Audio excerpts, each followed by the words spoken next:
Assalamualaikum warahmatullahi wabarakatuh. Nama saya Nabil Haidar Nirwan dari kelas 7B. Saya akan mewawancarai kakak saya. Mana pendapat kakak tentang pandemi COVID-19? Pandemi COVID-19 itu sebuah musibah ya, sebuah musibah yang sangat berdampak bagi kehidupan banyak orang. Tapi di dalam itu banyak nemuin berkah dan memang ada potensi yang ternyata baru digali gitu. Bagaimana efek pandemi terhadap kondisi ekonomi keluarga? Ya berdampak banget ya, berdampak turun ke bawah ya, pastinya ngerasain juga ya. Namun kalau masih kecil kan mungkin belum paham banget lah ya gitu ya. Yang pasti sebagai anak pertama yang juga biasa diceritain apa-apa sama bunda, mungkin bunda lebih terbuka ya sama perempuan juga, jadi ya pandemi ini sangat berdampak lah sebenarnya dalam bidang ekonomi terutama. Menurut kakak, apakah penanganan pandemi ini sudah cukup baik atau sebaliknya? Penanganan pandemi di negeri ini sebenarnya sudah cukup baik ya dan cukup ketat gitu ya dari pemerintah, cuman ada banyak oknum dari warga negaranya sendiri yang memang masih sulit buat diajak kerjasama gitu. Jadi kenapa pandemi ini tidak kunjung usai, padahal di negara-negara luar itu bisa loh dibasmi dengan cepat gitu. Apalagi di Jakarta itu kan masuk peringkat keberapa ya, pokoknya masuk peringkat terbaik juga di dunia dalam penanganan pandemi gitu kan. Menurut kakak, sektor apa saja yang terdampak pandemi COVID-19? Banyak ya, selain dari ekonomi ada sektor sosial, terus bisnis, industri, dan banyak hal gitu yang mungkin kita rasain. Selain itu juga yang paling penting yang kita semua rasain dan kita sedang jalani sekarang di sektor pendidikan. Apakah perkuliahan kakak ikut terdampak pandemi ini? Semua hal pasti terdampak ya, apalagi sektor pendidikan yang tadi disebutin, termasuk perkuliahan, termasuk sekolah terdampak. Kalau di perkuliahan sendiri sih alhamdulillah walaupun terdampak tapi tetap bisa berjalan seperti seharusnya walaupun dengan online. Apa pandangan kakak terhadap pendidikan nasional terkait pandemi?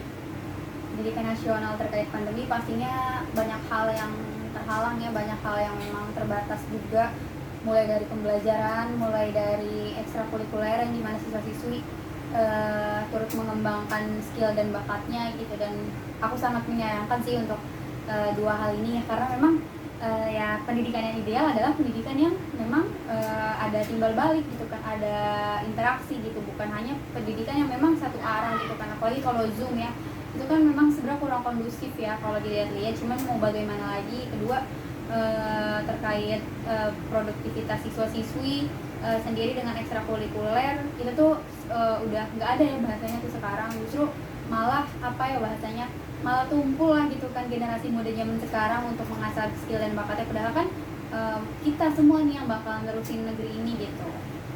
Apakah sekolah di Indonesia sudah cukup memadai dalam pelayanan pendidikan selama pandemi? Menurut aku masih kurang memadai ya, bahkan masih juga ada yang diizinkan PTM tapi banyak yang melanggar gitu kan, bahkan ditutup gitu kan, dapat kena sanksi. Dalam pelayanan pandemi aku rasa banyak sekolah-sekolah, universitas, guru, dosen yang memang belum terlalu maksimal sih, karena terutama di bidang sekolah ya, yang mungkin di pelosok-pelosok juga yang mungkin hanya ikut-ikut aja gitu, maksudnya ya mau gimana lagi gitu, belum hanya benar-benar mempersiapkan dalam bidang teknologi ya, mungkin sudah, tapi dalam beberapa sekolah aja bisa dihitung berapa persen dari jumlah sekolah-sekolah di Indonesia ini. Menurut kakak, apa yang sebaiknya sekolah lakukan untuk tetap melakukan pelayanan terbaik selama pandemi?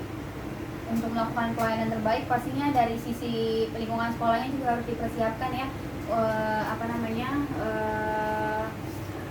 fasilitasnya, terus sarana prasarananya yang memang menunjang protokol kesehatan bagi siswa gitu, dan kesiapan guru-gurunya juga yang memang semua warga sekolah juga harus bisa tegas dan sadar akan pentingnya protokol kesehatan gitu.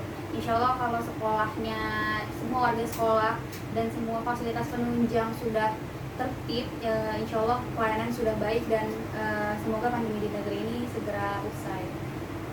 Apakah pelayanan yang dilakukan sekolah untuk Nabil sudah memadai atau malah sebaliknya? Sejauh yang dilihat ya, walaupun tidak terlalu mendetail, tapi sarana juga sudah memadai, sudah sangat memadai. Di SMP Muhammadiyah 8 Jakarta sudah mematuhi protokol kesehatan, lingkungan dan sarana prasarananya juga sudah mematuhi sesuai aturan yang berlaku dari pemerintah. Apa peranan orang tua untuk ikut dalam proses pendidikan anaknya selama pandemi? Peran orang tua pastinya di rumah, ayah dan bunda selalu mengawasi anak-anaknya dalam pembelajaran, terutama Nabil ya karena dia masih kecil. Kalau saya kan sudah bisa dilepas ya.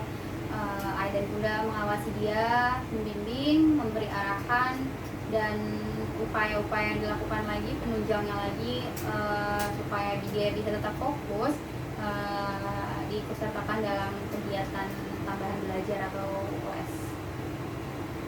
Dan dari saya, wassalamualaikum warahmatullahi wabarakatuh.